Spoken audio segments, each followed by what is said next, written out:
Alright, so here we have another example that we want to solve. It says that I want to solve the triangle ABC if I'm given angle B as well as sides A and C. So the first thing you want to do if you're not given the triangle drawn for you is obviously draw the triangle. Now I'm going to label my triangle going A, B, C as I move around the triangle in a clockwise fashion. I know that angle B was given as 73.5 degrees, and I know that side A is 28.2 feet, and remember sides go across from their angles, and side C would be 46.7 feet, again across from angle C.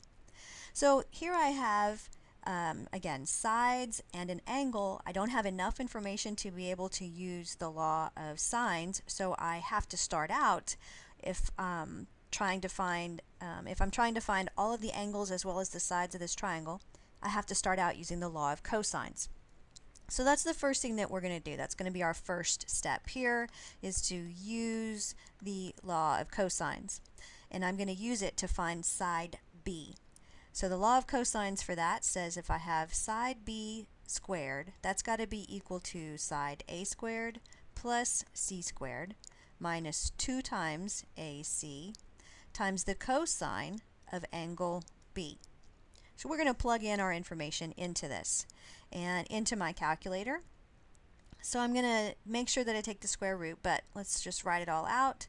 So B squared has to be equal to the 28.2 squared plus 46.7 squared minus 2 times those values, 28.2, 46.7 times the cosine of 73.5.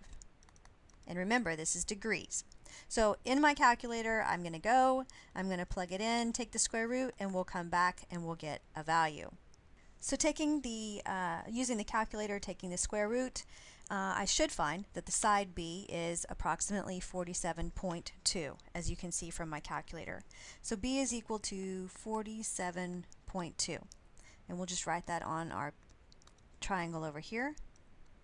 I now know all 3 of the sides to the triangle. I get to move and I get to try to find the angles.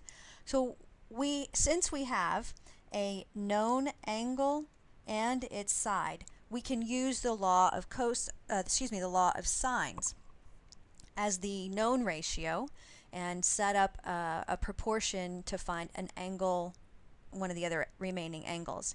Now remember that ugly little ambiguous case that we noticed when we did the law of sines? We have to be careful that we don't inadvertently try to solve for an angle in this triangle and kind of end up in a case where I might end up with an ambiguous case. So the way to avoid that is to, when we are at this point, I have 2 angles, right, that I'm trying to look for. We want to choose the smallest angle to apply the law of sines on, and that's going to alleviate that ambiguous case for us. So we want to use the law of sines on the smallest angle remaining. Smallest angle. Now how do I know what the smallest angle is? So is it angle A or is it angle C? Well, I hope that you said that it's angle A, because remember that the smallest angle is always going to be across from the smallest side. So that's how I know that I'm going to choose angle A. So let's finish off using the law of sines on angle A. So my known ratio would be side B divided by the sine of angle B equal to side A divided by the sine of angle A. So we have the information we need in here. Side B would be 47.2 feet divided by the sine of 73.5. That's equal to side A of 28.2 feet divided by the sine of angle A. So doing a little algebra here, we are going to cross multiply. I end up with the sine of 70, let me rewrite this differently. I'm going to say 28.2 times the sine of 73.5. That's equal to 47.2 times the sine of A. Now, it's the sine of A that I'm trying to isolate, so we're going to divide both sides by 47.2. That gives me that the sine of angle A is equal to this fraction over here. And I'm not going to do anything with it until the very end, so I have 28.2. Let me just rewrite this, times the sine of 73.5 divided by 47.2.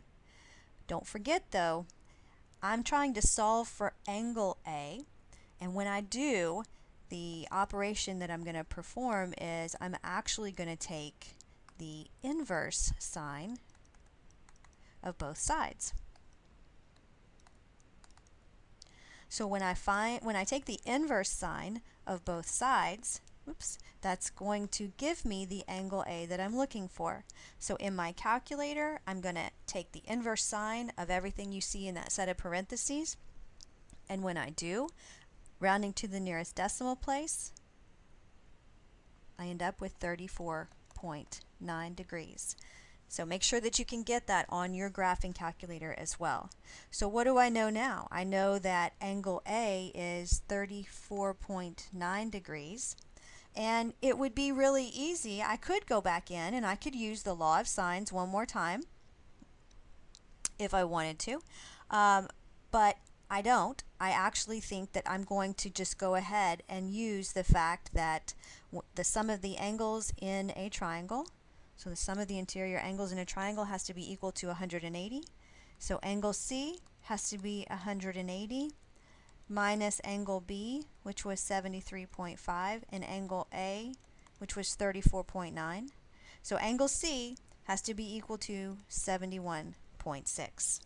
And that's how we're going to apply the law of cosines when we are asked to solve a triangle, meaning I have to come up with all the angles and all the sides. Please take away from this, however, that if I start out with the law of cosines, like I did here, to solve for a side, as soon as I move into applying the law of sines, I want to start by choosing the very smallest angle so I don't end up with an ambiguous case scenario.